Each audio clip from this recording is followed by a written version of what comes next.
Samsung is clearly winning. Samsung has nearly tripled its smartphone sales in China over the last year, with nearly 18% of the market in 2012, according to Strategy Analytics.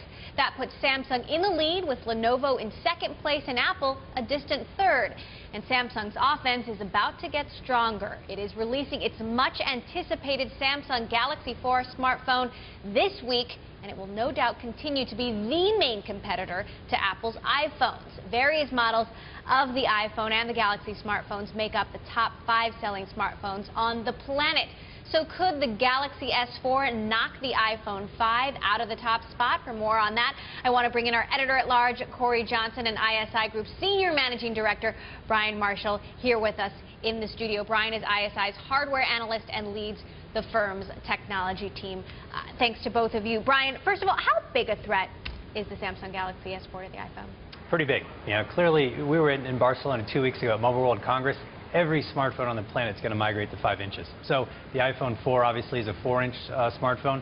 The Samsung Galaxy S4 will be a 5-inch phone, and so that's going to put them in a real good position from a next generation standpoint. So it's something to monitor for sure. And what are you seeing in emerging markets and in places like China about what customers want? Don't they want bigger screens? Well, you know, one of the things is it all comes down to affordability, you know, because in the emerging markets, the per capita income in the U.S., if you think about it, it's $50,000. China, $4,000, India, $2,000.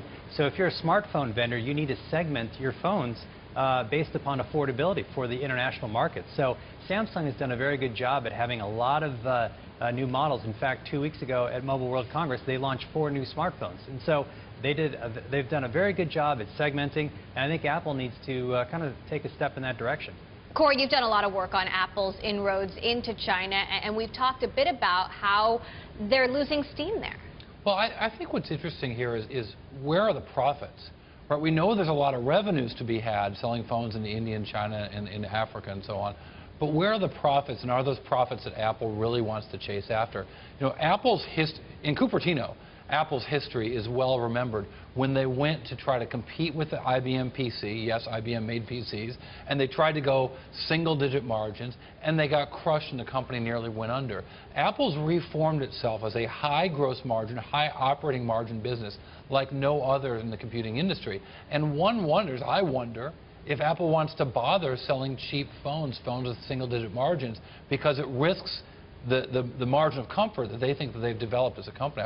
Brian, I wonder what you think. I mean, if Apple really looks at this business and says, hey, good luck, Samsung, have a lot of fun down there, we're going to make money up here where we can do a better job. Yeah, I think you bring up a good point, Corey. If you look at it globally, you know, smartphone number 1, Samsung, number 2, Apple. In China, number 1, Samsung, number 2, Lenovo, number 3, Apple. So clearly, there's an affordability factor. We estimate Apple ships. That's in terms of top-line revenues. Yeah. That's not in terms of profitability. Profitability is a lot different, clearly. I mean, Apple, you know, typically a wholesale price is about $600, $650.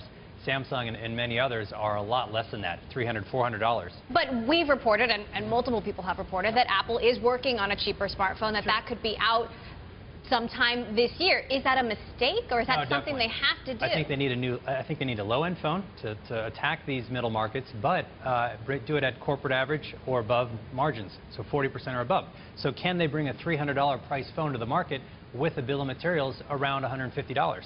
You know, that remains to be seen. We think they definitely need to do that. And then number 2, they need to attack the 5-inch market, so go to the high end. So we think Apple needs to do a little bit more segmenting, if you will. I'm curious, a year from now, how do you see the smartphone market shaking out in terms of Apple versus Samsung? Where are we going to be? Are they still going to be as close? I think Samsung will be number 1. I think Apple will be number 2. Okay, what about 5 years from now?